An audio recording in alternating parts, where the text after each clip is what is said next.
L-iktar miżura li ntlaqat mill-Unions Maltin bla dubju ta' xejn kienet dik taż-żieda ta' ġurnata leave. Miżura li hija parti mill-proċess li beda Gvern Laburista sabiex il-ħaddiema jingħatawhom lura l-festi pubbliċi li jaqgħu fit-tmiem il-ġimgħa.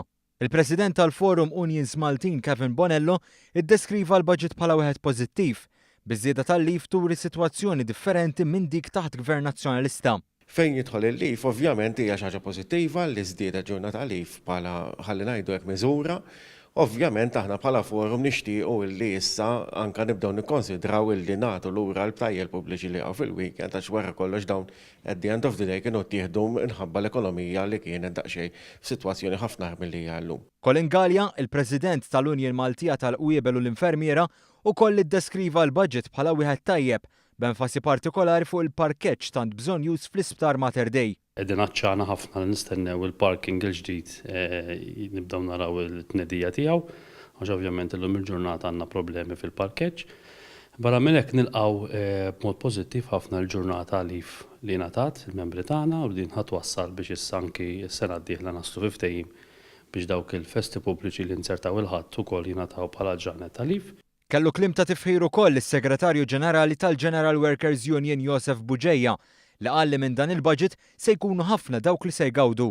Żgur sodisfatti minħabba l-fatt iż-żieda fil-minimum wage.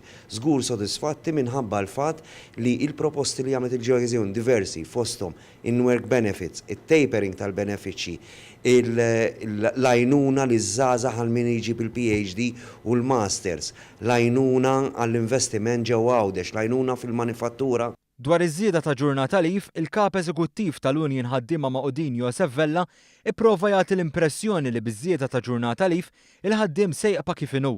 Ta' ġurnata leave fis-sena. Ma kulħadd jaf li dak il-ħaddiem li jaħdem il-ħadd, il-ġurnata meta taqa' public holiday on a Sunday, dak għandu doppja tal-ħadd. Dan għax fil-verità, fil-passat il-ħaddiema kienu jaħduha bit-tripla. Intant, il-President tal-Unjon Maltija tal-Għalliema Marco Bonnici qal li l-attenzjoni tinsab kollha fuq il-ftehim settorali li għandu jtejjeb is-settur edukattiv. Mistennija kbira għal-ftehim settorali. Aħna nisqu inna naħdmu ħafna għalih. Kemm issa f'din il-leġislatura tagħna manka qabel. Xi dik hija xi ħaġa li qed nilqgħu b'mod pożittiv u jalla nikkonkluduh kemm jista' jkun malajr għal ġid tas-settur kollu. Minnaħa l-oħra huwa baġġett li qisu ħadem fuq is-snin li għaddew, xi kien hemm kontinwazzjoni ta' xogħol. Fil-kummenti tiegħu, il-President tal-GRTU Paula Bela qal li l-budget tas-sena d-dieħla kien wieħed pożittiv għax ma fihx taxxi ġodda.